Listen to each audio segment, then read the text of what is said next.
Robbo. Streaming across the globe, Ben Norris, Rob McKnight, and David Robinson. Ben, Robbo. News, entertainment news. It's the Ben, Robbo. Ben, Robbo Show. Ben, Robbo Show. Welcome to the Ben, Robbo Show. Here's Rob McKnight. Hello there and welcome to Tuesday afternoon for the Ben, Robbo Show. I'm joined by some fabulous people. No jokes, I really am. It's Ben and Robbo. Hello, boys. Hello. You look fabulous today. What's you. going on? Your lighting looks amazing. I can see your hairline. And if I get bored talking to you, I can watch Seinfeld in the background. On the orders of Carlotta, I have a bit of backlight now, so which she's absolutely right. I just had to order it in, so we now have backlight. Huzzah, I do have hair. What's left of it. Yeah. Robbo, you made a surprise appearance on the TV Black Box podcast this morning. I did. I was very excited to be there. I've always wanted to go on that podcast since it began, and finally I got my wish last night, and what a night it was. We can't say too much, obviously, Rob, so you're going to have to hear the explosive bombshell that I dropped by listening to the podcast.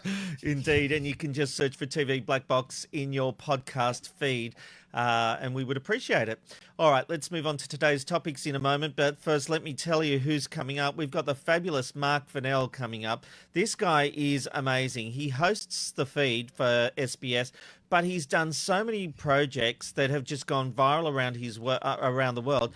One documentary he made has been viewed over 6 million times on YouTube. Just absolutely extraordinary. So I can't wait to chat with him. We'll get some advice on how to produce content and how to make your content compelling. So that'll be really interesting. As we talk about the China tariffs too, we'll also be talking to Sam Dastyari as we cut through the political spin in our usual Tuesday politics chat with Sam. But talking about China, the payback begins. China has imposed an 80% tariff on Australian barley that will last 5 years. The communist state denies this is in retaliation after Australia demanded an investigation into COVID-19. At first, China said no to the probe, but has since come around after over 100 countries pressured President Xi Jinping. Robbo, should we be surprised? Look, we really shouldn't. This is a communist state. They're totalitarianism form of government. They like to control what happens. They like to control their message. But in this globalized world, that's just not possible, especially when you've got something to do with a global pandemic. Now, the difference is, though, Australia, I understand, has dropped that kind of investigation idea to it. They're not going to see if the Chinese government was culpable or not. It has now moved to, well, how can we stop it from happening in the future? So we have softened our stance. Well, we've softened our stance a little bit, but there does need to be diplomacy here. What Donald Trump is doing is not helpful, is not going to work, and is only going to push information underground even further. So I don't think we've rolled over. I just think that we're being mature about it, as opposed to tit for tat thing that America is doing with China, which just look. I'm not after a tit for tat. It doesn't work. Thing. What I'm after are answers. Yes, but but we've got to understand that the ball game that we're playing, we've got to understand the rules of that. They are going to be very cagey. They've only been doing this, as you mentioned in your intro there, because they've been forced by 100 countries or more. They've committed $2 billion to the investigation, but it is now just an investigation into how we can deal with these better next time, not so much in the Chinese government's response to it. Ben, what do you think? Yesterday or last week, we've been talking about the fact how far should we go to placate China. It now seems that if we're not asking for an investigation against the Chinese government, that we are softening, at the very least, if you don't want to say we rolled over. At what point do we put economics before the truth or the truth before economics? Which way should it be? Well, I think my concern with all of this is we have to be really sensitive about our relationships with China. And as we can see that there already has been some effects, but with the media, there's a few, drastic headlines out there about our relationship with China and what's the response and are they doing this and are they doing that? I'd just be really careful about, trying to get a headline out of something like this without necessarily knowing all the facts. Look, if China has said that their new contract in relation to the barley export is for this particular reason. I think we should just believe that for the time being and leave it to the government to Call sort it me a out. skeptic. I'm sorry. I don't believe it for one stinking moment. This is payback, pure and simple. We are being penalised for standing up and making noise. Yeah, I know. I guess I could see where you're coming from, but if we start using language like that, it seems like we're trying to go into war with them. Like, shouldn't we just be just a little bit sensitive and try and meet halfway? You know, I don't necessarily think we need to go, hey, we see what you're doing, that means this, and now we're going to go you, because I think that's where trouble gets stirred up. Sure, and it comes back to that, Robbo, what the economic impact is and how far we go with this. You know, like, I don't know. I don't have a hard line on this, but I don't like being bullied into submission. Well, I guess we've got to make that choice, don't we? What do we want to do? Do we want to save potentially thousands and millions of lives in the future by working out what to do with the pandemic? Or do we want to sit China down and said, naughty, and you shouldn't have done this, you shouldn't have done that, and you should have done this quicker? You've got to choose between it. What does it achieve by, waving the finger at China? Probably not a lot. But what does it do if we can just have a frank, impartial discussion as a global community about what to do next time something like this happens, as opposed to waving fingers? What it will turn into, it'll turn into a witch hunt. Donald Trump is already kind of putting his position out there as to how he would do this. He's already discredited the WHO the same way that he discredits the news media by calling it fake news. This is not about Donald Trump. This is about Australia's relationship with China. And we've already had a situation where the Chinese government won't return the calls of a senior minister in the Morrison government. Oh, Rob, you love the drama. You love the drama. That's what I see. Like, as in, I wholeheartedly agree with Robbo, and I reckon that 99% of other people watching this right now will agree with Robbo as well. You are like pulling apart the plot details on Home and Away and saying that, Irene is responsible for Alf's death or whatever it is without it actually happening. So I just would be careful before speculating too hard on something that would be catastrophic if that relationship was damaged. Well, look, there's two things here. I would love to know what the people watching right now have to say about this. So please, on Twitter, use the hashtag BRR show. And on Facebook, go to the Ben, Rob and Robbo Facebook page, because that's where we're drawing the comments in on Facebook today. So go to facebook.com/BRR show and put your comments underneath today's video. All right, let's move on. And we'll have Sam Dastyari coming up, and I'm fascinated for his take on the China thing. All right, no jab, no play has taken on a whole new meaning within the AFL today. The code has introduced new rules that state players can only sleep with someone that they're in an intimate relationship with, which means that casual, random sex is off the table. The new rules are part of the game's plan to be COVID safe. Ben, is this fair, and can it work? Oh, well, it's probably fair because they're trying to do the right thing by the health of them. I mean, they're trying to get the risks of COVID-19 down. But footballers are sluts. Like, I mean, how are they going to stop these footballers from having sex with all these people? It's outrageous. I once worked at a hotel, and the hotel was looking after an AFL team who was in the grand final. And that night I was working room service, and I went up to the room. I got to know throughout the season the wives of the football players. And the night that they won, I was delivering room service. I was doing a double shift, and I got to see some footballers with some very different looking wives that night. And I would say that footballers get away, and they want to get away with it, and they do get away with it. And I think, how are they going to go around and police this? It just seems like an impossible thing to try and police. Look, Robbo, back in the day, cricketers were banned from having nookie the night before because they said it affected their game and they wanted them on edge. Do you think... I just don't know about this. How can you police it, as Ben said? And I just cannot get over the Ben saying they're sluts. If footballers... do you ever know of a footballer to follow the rules? Not really, but I want to take this opportunity, obviously, to send our thoughts and prayers to those footballers with this bonking ban. They've been holed up with their real wives and their children for months. It's sad for them that they won't be able to go out and have an orgy or have casual random sex. Thoughts and prayers, boys. The same thing, I'm going to have the same line that I had for when we were talking about whether they would get the flu shot or not. It's fine. If you can't give up your casual sex, that's fine. You don't get paid and you don't play. Move on. Got no time. I agree with that. I agree with I that. do agree with this, but can I just quickly ask the two of you a quick question? None of us look like footballers, but if we had the body oddy and looked stunning, do you reckon that you two would be sluts, or do you think that you'd be, living like hermits? I do have the body. What are you talking about? Come on, boys, let's be real. Yep. If you guys look like footballers with the body oddy, do you think that you'd be at home with your body locked away, or do you think you'd be out and getting it going Look, on? Ben, they still have options. They can still do their bubblers and all that kind of stuff, like all the crap that footballers get up to. They just can't sleep with women they don't know. And that's not really an unfair thing during a pandemic. Neither of you going to answer the question that if you guys looked amazing, that you wouldn't be Third sluts. time, you're really going after this question.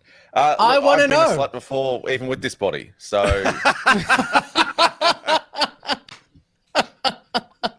I love it. I love it. And you know what? I've got a lot of but we- friends that hit me up about you, and they say that you're very attractive. And if you want some phone numbers, I'm happy to give them to you, men and women. they're not seeing the shot, further down. I'll tell you that for free. Just really quickly, back on policing it. Darren Hinch was on Sunrise this morning saying, how can you police it? I don't think it's the thing about policing. Obviously, I take Ben's point. Is exactly right, but it's more about can you boys try and do the right thing? What will happen? It'll be a reactive kind of punishment. So if a player gets COVID-19, there'll be a little investigation. A few boys saw you with this woman. Who was she? And then that will happen, and then they can be fined under that.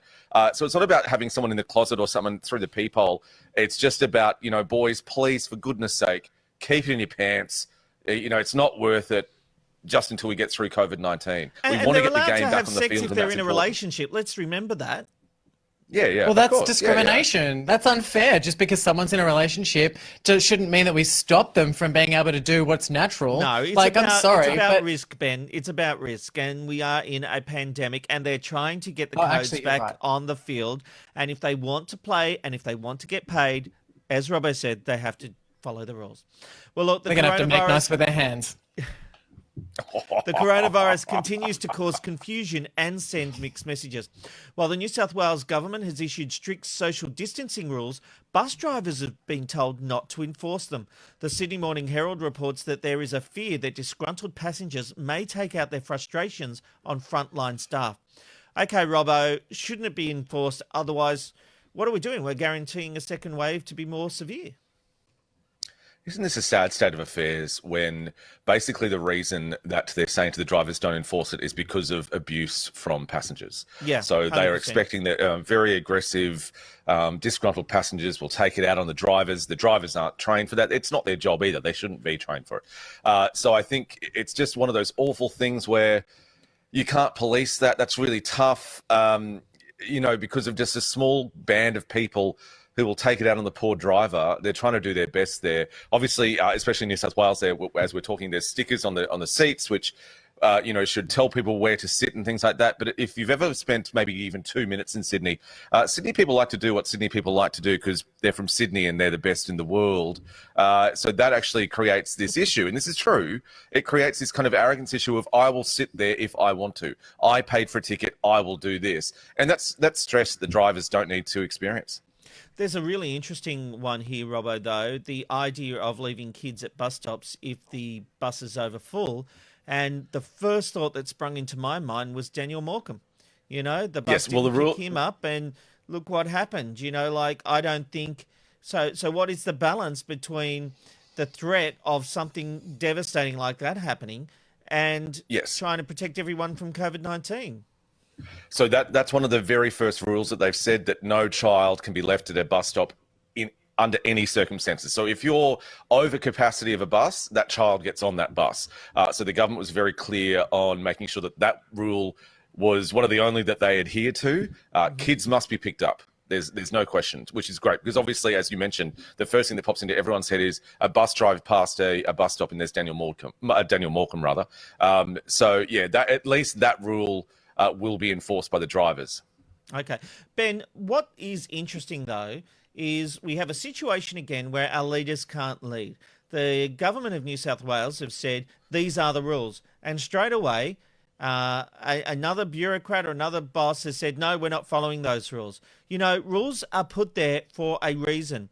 And if people are worried about bus drivers copping it, maybe they need to put security on or something. I know that's not a great solution. I know they shouldn't have to cop it. But the fact is, we are trying to stop a second wave of this pandemic coming. Everyone wants to get back to normality. But there are ways we need to do that, isn't there? Or do you think it's fair enough? Well, I think it's really difficult because, I mean, these people are trying to do their job, which is to drive a bus. They're not supposed to be security guards. And like, I know for myself, when it came to starting this show, I thought I was a TV presenter. And the next thing I know, I'm a technician, I'm a sound operator, I'm a scriptwriter, and I have to do all these other things. And, Did I not tell you about all that, mate?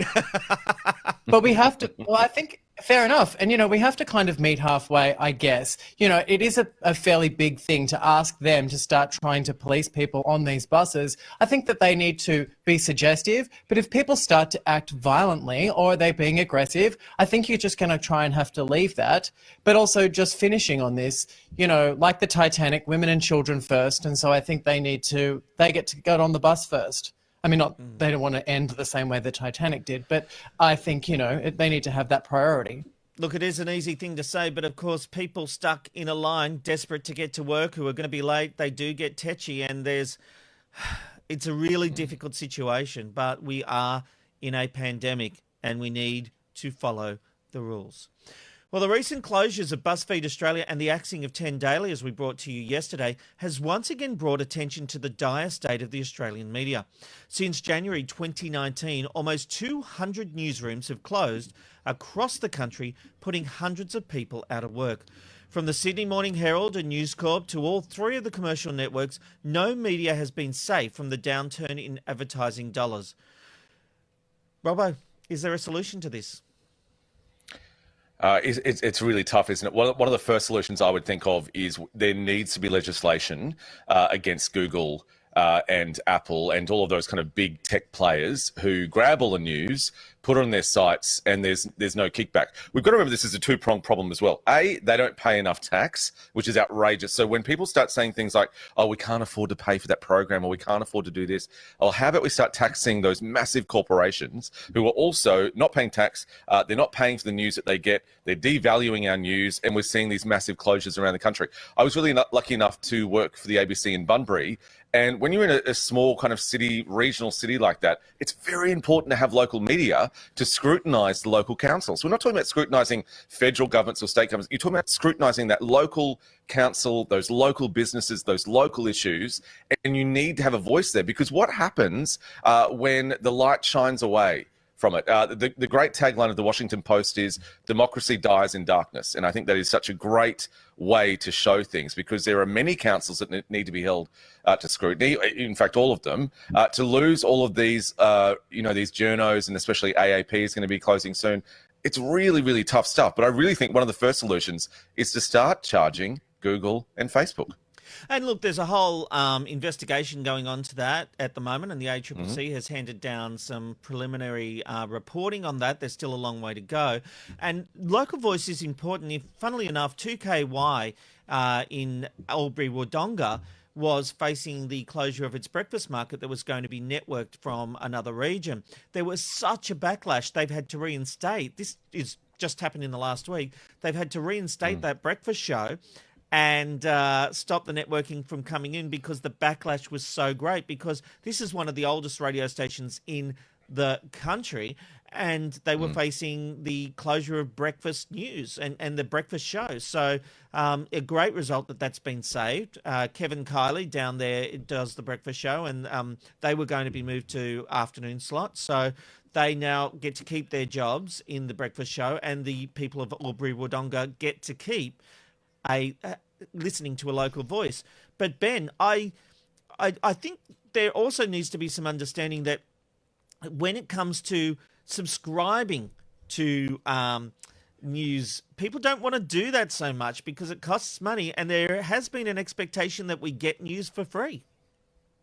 Yeah, I think I was living in central Queensland because I was working on a breakfast radio show there, and I got to see how important it is to be able to have your own localised news. But I was there during a time where the newspaper started to enforce subscription, and it made a huge impact on the newspaper and the amount of people that were getting it.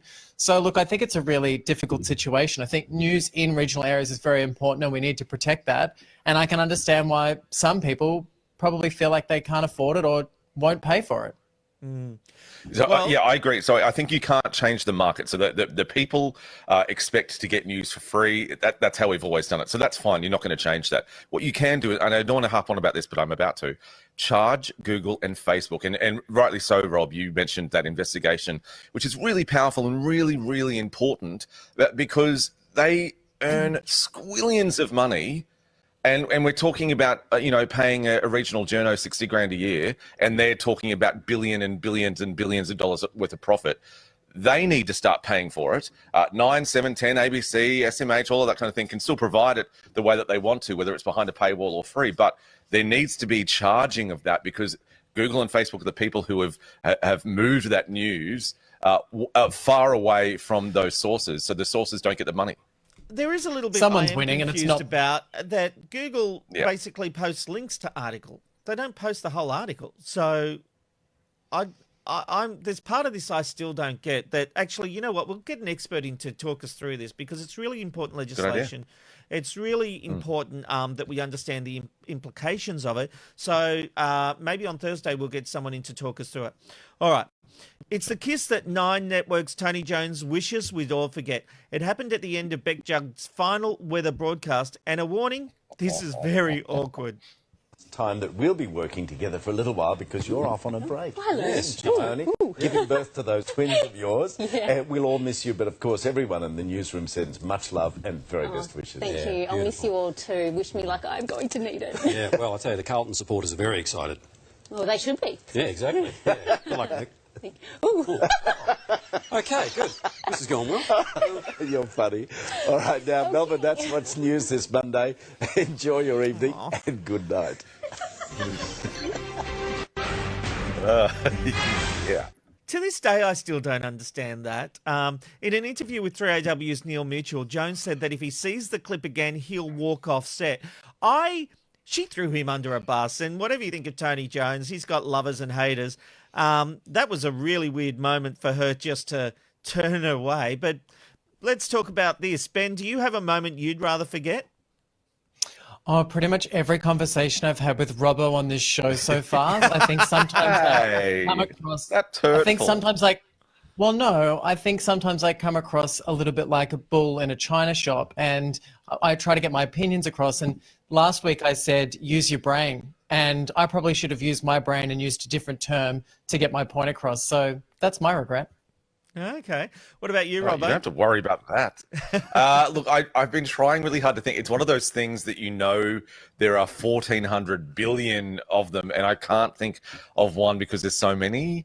But I've said a lot of things. I think we kind of touched on this kind of subject before. Whenever you're speaking publicly, you're always on edge, worrying about what you're going to say. We're trying to kind of, get rid of that on this show, which I think we're doing quite well. So, I'm not sure. But, Rob, what about you? Probably one of the very first episodes where I accidentally showed my stomach. I know that was great. That made Robbo and I feel so much better about websites now, Rob. All right, let's move on. And it is. Sorry, what have I missed? Robbo, you were laughing like a Cheshire cat then. No, now I'm going to get in trouble for it. Ben was saying that when you showed your torso, that it made us feel better about ourselves. Yeah, I that heard was Ben's that. Don't comment, think it went not mine. unnoticed. I've been fired. Good. Okay, I've been fired on live streaming. We're recasting. No, unless we can find another Ben. It's all in the logo. Another Ben, that's right. Oh, is that all it's going to take? Okay, fair enough. No, All right. We love you, Benny. It's time to get serious. Let's cross to the Ticker newsroom and get the latest news that's happening around the world. Hello, Aaron Young in the Ticker newsroom. What's happening today? Yes, let's have a look at the news headlines. The Chinese embassy in Canberra has labelled the Morrison government's claims of success in securing a global review into coronavirus nothing but a joke. A spokesman for the embassy has told the ABC today there will be no independent international review, as Australia had wanted, because the investigation will be led by the WHO. A 93-year-old woman has become Australia's 100th coronavirus death. The woman was a resident at the troubled Newmarch House Aged Care Centre, making her the 17th resident to die of coronavirus at the facility. One of the first coronavirus vaccines to be tested in humans has been proven to be safe, with hopes it could now be available by the end of the year. 8 healthy volunteers were given 2 doses of the vaccine from March. The vaccine produced virus-fighting antibodies that were similar or better than those found in patients who'd actually recovered. And will Virgin Australia run out of money before it's sold? Deloitte admitting the airline only has enough cash on hand to get through the sale process as concerns grow over the struggling airline's immediate liquidity. The Big Four firm also defending its processes as Virgin because Canada's Brookfield Asset Management has now withdrawn from the sale, blaming the tight timeline. And if you're flying Qantas, you will be taking part in the Fly Well program because there'll be a number of temporary measures rolled out to keep both passengers and crew safe while in the air. From the 12th of June, the airline will issue passengers with masks on board, have hand sanitizer stations installed at departure gates, and also there'll be a lot more cleaning between flights. Check the weather map now. Melbourne, cloudy outside, bit of sun poking through, 19 degrees. Sydney, 22 degrees. Brisbane, 24 degrees. Sunshine for Perth and 19. And overcast for Adelaide and 21. Let's have a look at the market. It's been a fair bit of good news. Look at that, straight off the top. It went up 1% and then up to 1.7%. Has not quite reached what we saw on the Dow overnight. Wall Street was in fact over 2% and in fact over 3%, but also over 900 points up, which is good news for investors and perhaps a sign that things might be on the improve. That's it from Ticker. Back to the gentleman around the country. Robbo, you wanted to ask Aaron something. I do want to ask Aaron something. Aaron, very excitedly, we saw the promo this morning for Ticker Jumpstart. This is a question without notice. Is there any way we can see that quickly now, or is I don't know. Is that bad to do that? Yes, I believe we should be able to do that. If we head to our break section, just giving some directions to the director. Hey, good morning. Ticker's new breakfast show. Well, most of the time in the morning, I annoy people. I think Ben is so fabulous. He is wild, he is warm, he is witty. The first time I met Alana, I realised I wanted to have a drink with her. You never know what's going to come out of his mouth. Kick off your morning with Ticker Jumpstart. We are playing in uncharted territory. This preparation takes me all night. It doesn't matter how long I take, because Ben will always take longer. Ticker Jumpstart with Benjamin Norris and Alana McLean. You're going to get some different stuff with us, and we're going to be unapologetic for it. You do realise it's the morning, so you don't need to be the human coffee. There you have it. Alana right. sitting just Very behind good. me. Congratulations. There she is. Bit of a wave. Hi, Lana. Hi, babe. You're good. Carry Well on, done. gents. Congratulations. Yeah, We're very excited. congratulations and good choice bringing Ben into the fold for Ticker TV. He'll do great with Alana in the morning, so can't wait to see it. It launches June 1, I believe, at 7 a.m. Or am I just Yes, making June things 1, up? 7 a.m. I'm actually making myself redundant since we launched Ticker. I've been doing the 8 a.m. hour for Ticker today, and we kind of got to the stage where it was time to maybe have a bit lighter morning. I guess what we wanted to do at Ticker is to be something where you could get your news on your way in, be a little bit different. We always talk about being different, and as you saw in the promo there, it's all about personality. It's about two people who get on really well. And Ben, I think you'll agree we had a hell of a lot of fun shooting it. Yeah, we did. But you know what? I'm always just so impressed with how efficient you are. I think that's the only time I've ever shot a promo for a TV show, and it was done in under an hour. I will say one thing. Well, I think remember, my nose we might did it be on this leaking in one phone. of We the did it on the shots. mobile phone. You've never been on one of I my know. promo Yes. shoots. Yeah, very slick. But I texted Alana yesterday and said, I wish that you'd come over with a hanky and blown my nose, because I think my nose might have been leaking in one of those shots. But you know what? It's hilarious, Yuck. and I can't wait to start on the 1st of June. But I will bring my own handkerchief. We look forward to it. Thank you, We'll have tissues. Aaron. Yeah. We'll see you tomorrow. All right, thanks, guys. Okay, it's time for a hit of entertainment, and for that we cross to our good friend Ben. And for anyone who's been watching MasterChef, they would have seen that one of the fan favourites, Ben Ungerman, had been removed from the competition around the time that Katy Perry turned up. No one was actually too sure what the reasons were.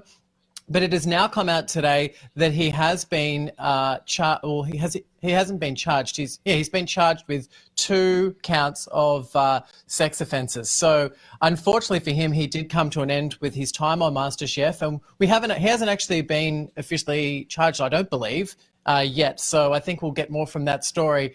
But look, I think at the end of the day, Channel 10 has made the right decision with removing him from the competition while they sort this out. Also making news is Katy Perry. Now, Katy Perry, who I really love because she's really open and honest about how she feels. She was talking to a UK breakfast show and she opened up about some mental health issues while being an ISO, which I think is incredibly relatable. We've got a clip of Katy right now. I cry when just doing simple tasks, you know? And I also think a lot of that is probably hormonal. And, you know, I'm not used to being around so many people all in a confined space for so long. I'm used to kind of like going all the time. I like my own kind of alone time, and there's not really anywhere to go for that besides my car. I go to my car a lot. Well, Katy Perry's always been very relatable, if you ask me, and it was quite good for her to open up and talk about her mental health issues while she has been in ISO. But, you know, obviously she had prepared to release an album this year, which she has put on hold. And I think, you know, she's got a lot on her plate. She's got a baby daughter on the way. Not going too far from talking about Katy Perry. Katy Perry, a couple of days ago, launched her new song, Daisies, on American Idol, and we have got a clip of her time on American Idol. Man, that's amazing. Yeah, absolutely, Rob. Rob, you were the one that brought that to my attention this morning. Can I tell you that this was all done on a live stage show, so it's quite phenomenal that with the technology that they have these days to be able to come up with such an amazing... This could have been an official music video clip, don't you think? Look, I not only is it an amazing video clip, but it's just as far as a live event using virtual technology to create this new space and have her play with it is just phenomenal. And I love this clip. Love it. And it's also, sorry, Rob, it's also a return to kind of classic Katy Perry sound. She went off the rails there a little bit with her last album, but this now sounds like the good stuff that she can really, really do. I'm very excited about her new album. And look, there was just a bit of feedback from Terry. She says, Katy is probably the most honest talker we've ever seen as a public figure. And that's probably not a bad point. Her and Taylor Swift are very honest in their interviews. You know what's funny, though, Robbo, is that last album that Katy Perry released was my favourite album and everyone hated it. And I was like, what is wrong with me? No, it's all good, buddy. It's all good. What else have we got, And mate? also... Well, not moving too far away from American Idol, Ryan Seacrest has found himself a little under fire. A lot of people were saying or worried that he'd had a stroke. Along with our top 11, it's Cynthia Erivo. Cynthia Erivo and the top 11 right there. Catcher playing Aretha Franklin. Certainly doesn't look well, does he? If you look at him, though, what people have noticed is that not only is he sort of slurring, but one of his eyes is a lot bigger than the other one. So, you know, look, he is doing the show from home, and his representation have come out saying that he had not had a stroke, and it's just the pressures of hosting a live show from his isolation, being that he's doing that from home. It is a lot of pressure to do live TV from home. I think you guys know this. But a lot of people were actually drawing a big comparison. All he has to do is present. We're switching a whole show here. We're creating something like this from our garage. You know, like, sorry. He would have like armies of Ryan producers. Seacrest. Yeah. I'm trying to see if I can get one of my eyes to go bigger than the other one while I do the entertainment report. Look, a lot of people were talking about Serene Branso, who actually has a very famous viral video clip from when she apparently also had a stroke on live TV. We have that clip right now. Well, a very, very heavy debatation tonight. We had a very Darrison bite. Let's go to Terry's and look for the head of the pit. Wow. Yeah, that's how I present the news pretty much, the entertainment news pretty much every day. Just, you know, getting a little bit getting a little bit tongue-tied. And then, look, moving on, very excited for this one. Jurassic World 3 will be coming out next year. They did get a couple of weeks into production with the new Jurassic, and I'm very excited about it coming out. But look, the guys... Here we have a little clip now of all of the best parts of the Jurassic movies. But Sam Neill is back home in Australia, and he just recently was talking to Fitzy and Whipper about production and how far they managed to get. Now, it is believed that they got 2 weeks into production before Sam Neill was able to come back home to Australia. But very excited about this. A poster has just come out for the new Jurassic World, so you should be able to check out that poster. Do we have that poster now? I'm not necessarily sure if we've got it. No, we don't, mate. We didn't. No, we didn't. Well, that's my fault. And I'm just we going to do quickly have the finish. grab where they're talking about it. Okay. We're in the fridge for the time being. Did you get any filming done at all, Sam? Yes, they got 2 weeks done. I was waiting in London for my stuff to start. Yeah. And then it became apparent it was going to close down a day or two, and I got on the Qantas flight to Perth as soon as I could, and I made it as far as Sydney, and then got into the quarantine thing. But no, we'll start up as soon as we. Well, I tell you what, Sam Neill's one of the funniest people I've ever interviewed. I interviewed him a couple of years ago at the Logies, and I said to him, would he ever do another Jurassic Park film? And he said, what have they got left to do? They've already done everything. I'd only go back if the dinosaurs wore pajamas. So maybe this one we'll get to see them wearing some pajamas. And just finishing off the entertainment, today's TikTok of the day has something that has gone completely viral. It is a parent fail with everyone trying to make these TikTok videos, but these parents have got their kids to make this very impressive video that goes horribly wrong. Check it out. You ready? 3, 2, 1.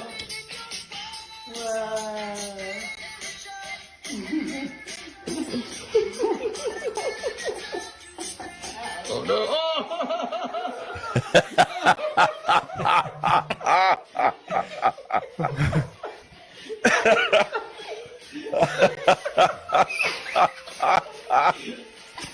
Is that a footballer on a Saturday night? Yeah, I think so. I'm a little bit worried about that. Quickly, Ben, back to the Jurassic Park stuff. I'm very excited that he's back because obviously he hasn't been back for a long time. Laura Dern and Jeff Goldblum, they're also back, I think. Is that right?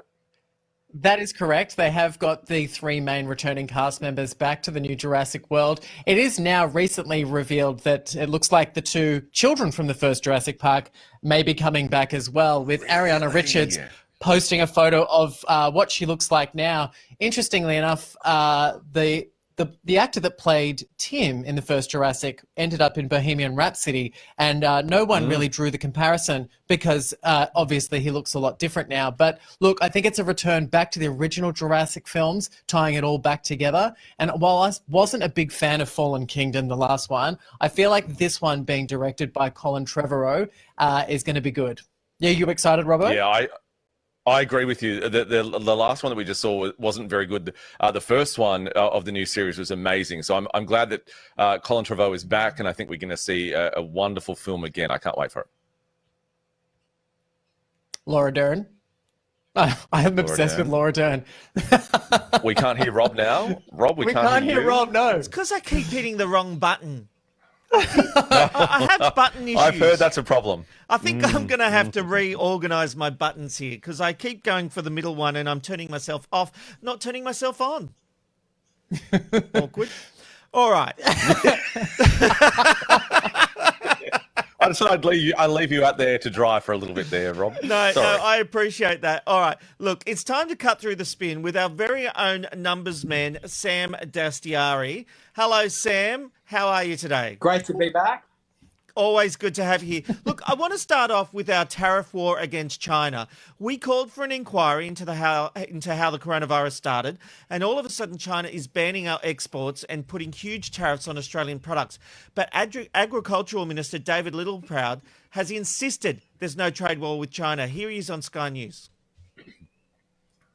There's no need for a trade war. We can work through in a fair marketplace. We produce the best food and fibre in the world.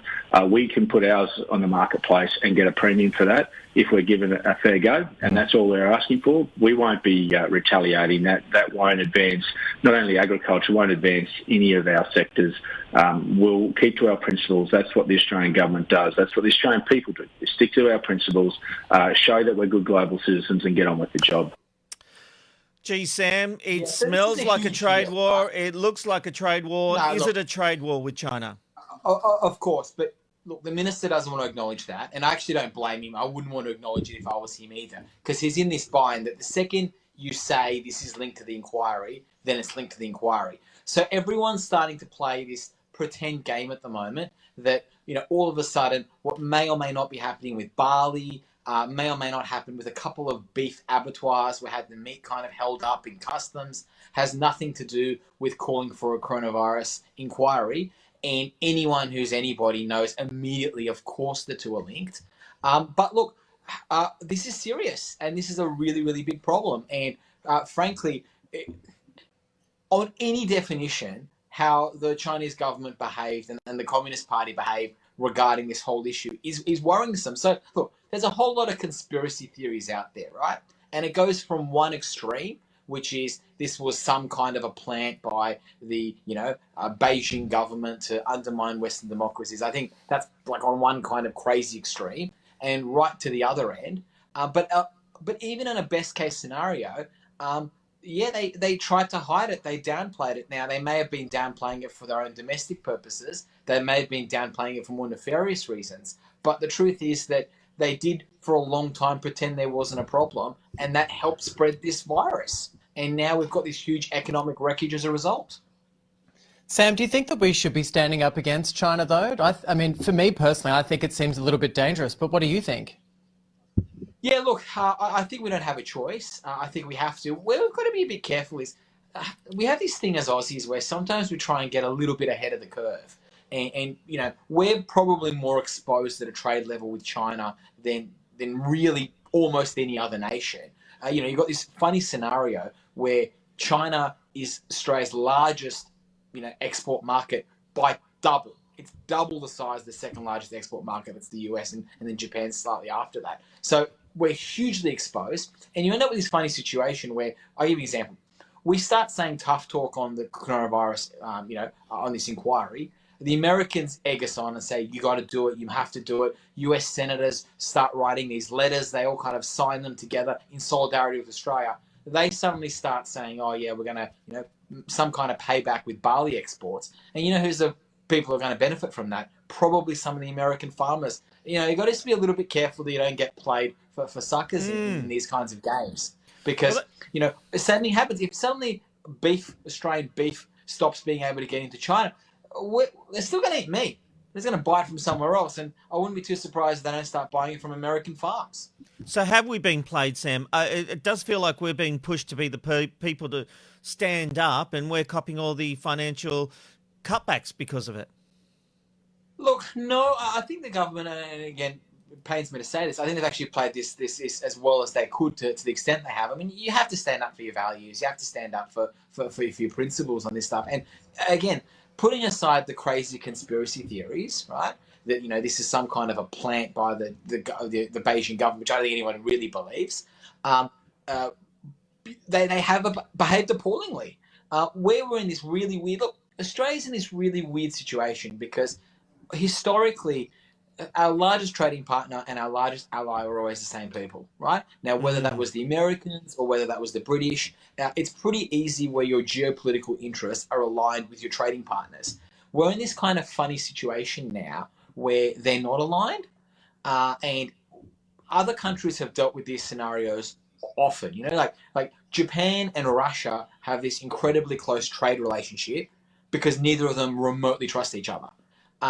Where Australia's kind of, for us, it's a little bit odd because I think it's part of the Aussie character. We like to be liked and we like to be popular and we want to be friends with everyone. And for us, it's a bit strange having these incredibly important commercial relationships with people whose values aren't necessarily aligned with ours. I think it's a very good point. Quickly, Morrison is doing really, really well. The government is kicking goals in the opinion polls. In the primary vote, it's 43 to 35 in the coalition's favour. It's a closer race in the two-party preferred. But Morrison, when it comes to preferred Prime Minister, is sitting way ahead of Albanese. Has Morrison got over, one, the setback he was getting during the bushfires, and will the voters forgive him as we get closer to the polls and as financial hardships come in as a result of what we've had to do because of the coronavirus? Yeah. Okay. Really, really good question. Some really good points there. Yes, the bushfires are forgotten. That was a lifetime ago. That doesn't matter. This is, a tsunami's hit us. So anything that happened before that is now kind of irrelevant, meaningless. It's not what it was. So park all of that. This was a huge reset for them and for the government. Look, there's obviously a kind of rally behind the flag mentality that happens whenever there's some kind of a crisis, and that's what we've experienced at the moment. Whether this will last or not, that's the really interesting question, because it's actually a really hard argument for governments to make, which is, we saved you from a really bad crisis. And I saw all the polling when, in some ways when Rudd was in power and the Rudd-Gillard governments, remember the GFC happening in 2009, Australia largely was able to avoid it, right? The GFC, we call it the GFC, the global financial crisis. The Americans call it the great, the recession, the depression, even the language is different, because for us it's this thing that happened elsewhere in the world. For them, it's this event that affected them. So while that all happened, we got to the election, and it was actually a really hard sell to tell people, oh, look, we stopped something bad happening to you. Like, people, I never got this. I think the coalition played an amazing game against Labor. They got us through a recession, and Australians still voted for the opposition to take over government because the coalition sold the Australian people on the fact that Rudd had stuffed it up. I still cannot believe to this day how the coalition pulled that off. Well, look, and don't forget, there's always the famous story is always that, Churchill won the war and lost the election. Straight after the Second World War, Churchill lost the election, and Clement Attlee ran that campaign slogan that was, he might have won the war, but I can win the peace. And so, look, nothing's forever, right? I think you'd definitely rather be Morrison with Morrison's numbers than not. Make no mistake. But one thing that's so sure about Australian politics, and you mentioned this point about how close the 2PP and that the two-party preferred, how close it is. It's Australian elections are always run at the centre, and that's a huge difference between our system and the American system that everyone compares it to, is that because we have compulsory voting, because you have to vote in Australian elections, we always have this joke in polling sense that we always say that Australian elections are won and lost by people who vote to avoid a fine. And on that note, Sam, we'll wrap it up there. Thank you for your insight as always. We will see you next week. See you next week.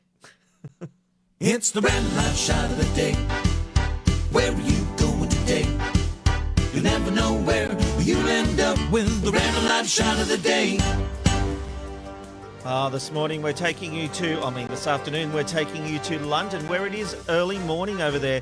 It's a partly cloudy day, a low of 12 degrees and a high of 25 as they wake up on the other side of the world. How fabulous.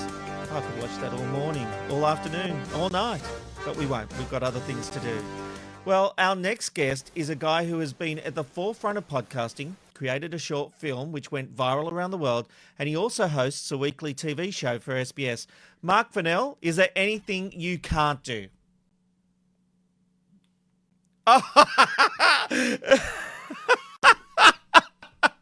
Microphone on.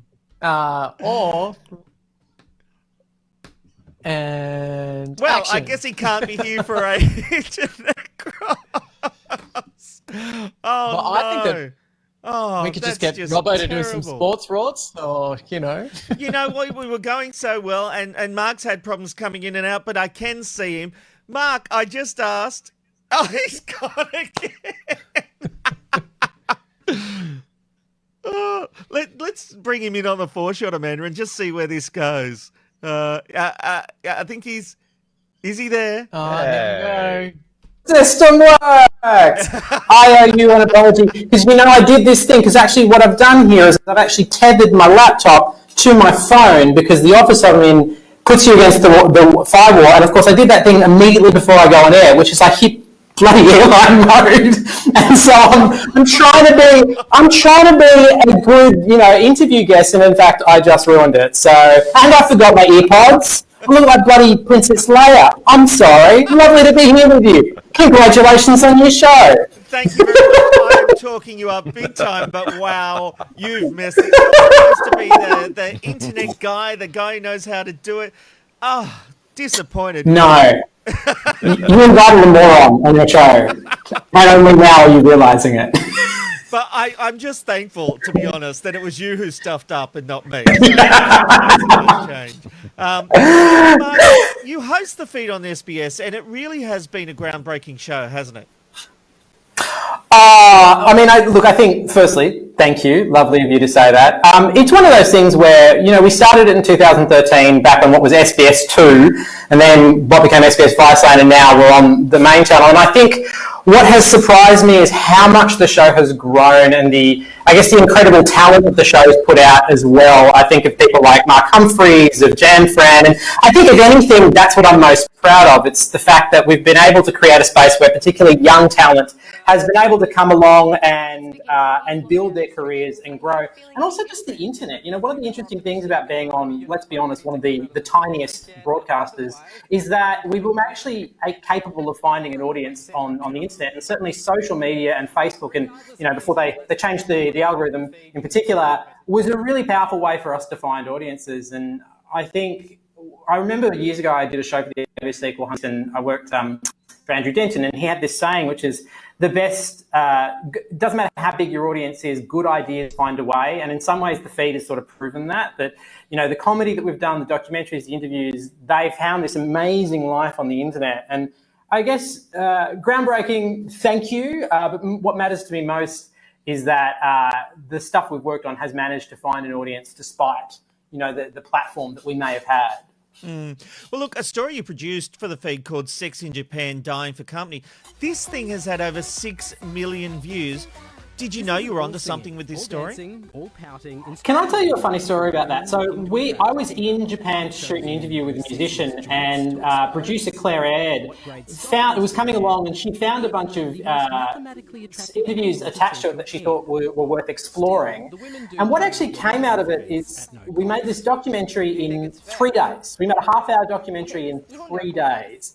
And that's about a day and we were racing around Tokyo, and I remember thinking after a day, some of this stuff is amazing, and I haven't actually seen this before. And I think what was amazing for me is being able to watch people in Japan come back and comment on that documentary and go, you know what? We actually hadn't seen the stories before. And I think that's always an amazing compliment. A lot of my job involved basically traveling around the world and telling stories in other parts of the globe. And when people from that part of the world come back and say, actually, you didn't screw it up and you really got it, that's probably one of the best compliments. So I think one of the great joys about being on a network that is so globally focused, and, recently we won an award at the New York Festivals for our documentary that we did during the Hong Kong protests. And I think what was really, which is obviously lovely, but I think what was really powerful was being able to see people in Hong Kong comment saying, actually, you really got what this conflict was about and you managed to convey it clearly. And you always have to remember, you never have very long to make these films. You're really only there for a couple of days. And so being able to step into an environment and pass some logic from it is one of the great joys of being a television producer. It's problem solving all the time.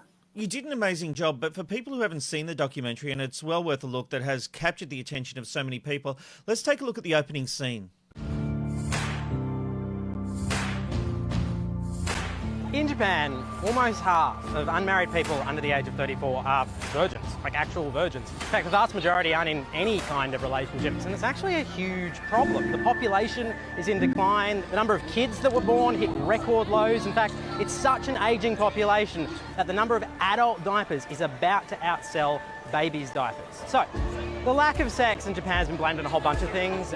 Porn, anime, robots, of course, it's always robots. But what if sex itself isn't the main issue here? What if it's just the symptom of a much bigger problem? Amazing work, Mark. What is it like when the world notices something like this that you've created? It is humbling and it's lovely. I think it's been interesting. Like, I did a podcast series for Audible last year called It Burns, which pretty much took place in Australia, the US, and the UK. And I remember the day where I got an email from Audible saying you'd gone to #1 in the US on the Audible charts in America and on fixed charts. I just remember being like, it reminded me that there really isn't a barrier. If I think people around the world, generally speaking, like Australians, and I think we approach the world with an open heart and an open mind. I think we don't carry a lot of baggage. And I think that puts us in, I mean, one of the other interesting things about being a person like me traveling around the world is I don't look like your traditional idea of what a journalist is or what an Australian looks like either. I mean, particularly in America, they really do expect us to all look like Chris Hemsworth. Yeah, sure. And I'm working on it. But I don't look like what they expect in terms of this part. And I think that helps a lot. I'm good at stepping into, I think I'm okay maybe at stepping into worlds I don't normally belong and just asking really genuine questions and seeing where that takes you. And it's really gratifying both in terms of audience numbers and also awards and accolades that people are responding to that. It is interesting that we tend to do better, particularly for awards, we tend to do better at overseas awards than we do at Australian ones, which I don't know what to put that down to, but it's lovely nonetheless. Maybe you're pigeonholed as not a real journalist because you haven't done A, B or C, but what you are doing at the feed is truly extraordinary. And you do that thing that not a lot of journalists do, where you actually listen to what the person's saying and you react to them. So that's a really important skill that you've got. And look, you've really found a home at SBS and you really seem to be their go-to man. I mean, you even got to fill in for Jennifer Burns hosting Mastermind, for goodness sake. Well, it was funny because, and at the moment I'm filling in for Jenny Brockie on Insight. I think, right. Look, if your name's Jenny, I'm coming for you. No, kidding. Jen hurt herself at so they were very early in the production of the first series of Mastermind, and Jen actually, I think she broke her arm. And they sort of brought me into a room and went, we actually can't pause production. We need to keep producing. And I had never really, it's funny because I've actually been approached over the years a few times about hosting game shows on other networks. Really? And for one reason or another, it's never come to fruition. And the funny thing about my career is I had never had a plan beyond Triple J, and everything that sort of happened after that has been about taking opportunities and working out ways to sort of make them work for you. And so when they said to you, like, can you please fill in to do a couple of weeks worth of Mastermind, I was like, sure, because if you don't say yes, you don't know where this stuff's going to go. So I was very, very lucky that people didn't hate it. And it was surprising that people didn't hate it when I did it too. What is it like? I've got to ask you, the game shows that you were talking about, what is it like being approached, and what game shows did you turn down or it didn't happen? What were you meant to host? Well, it didn't happen, and it was a very famous, iconic Australian game show that they were looking to reboot. Nope, wasn't Family Feud. It never got made. In fact, I'm not sure it ever even got to pilot stage. But I remember when I got a call from Fremantle. I'll let you can do the math, you can work the rest of that out. And I remember just sitting in a meeting and I had this lovely meeting with them. And I was just like, I can't see it, but they could. And, but it never ended up going. And look, those conversations happen often. I think I expected them to. And it's some exercise in just imagination. Like, can you see yourself doing those things? And, if you can't, then you've got to work out whether that's something you can do week in, week out. And those shows, they pump out a lot of content in a week. It is work to make them engaging, and yet still fit the form. So I'm hugely respectful of people that do game shows, but for one reason or another, Mark, I'm going to bring in Robbo and Ben here because we're going to work this out. Is it blankety blanks? No. Sale of the century. Oh no! Sale of the century! It never happened. You would be great at doing Sale of the Century. Oh, I love that idea. I think you would be fantastic as well. Mm-hmm. Well, you know what? I was just grateful to be somebody to sound me out. I wasn't even asked. Somebody sounded me out. Well, that is fantastic. Hey, look, you can catch the feed every Tuesday at 10 p.m. on SBS. Mark, thank you so much. That's going on the TV Black Box website before you even get off this interview. I can feel it already. I can see the word exclusive already. That brings us to the end of the Ben, Rob and Robbo show. We will see you tomorrow at 1 p.m. It's the Ben, Rob and Robbo, Ben, Rob and Robbo show. Ben, Rob and Robbo.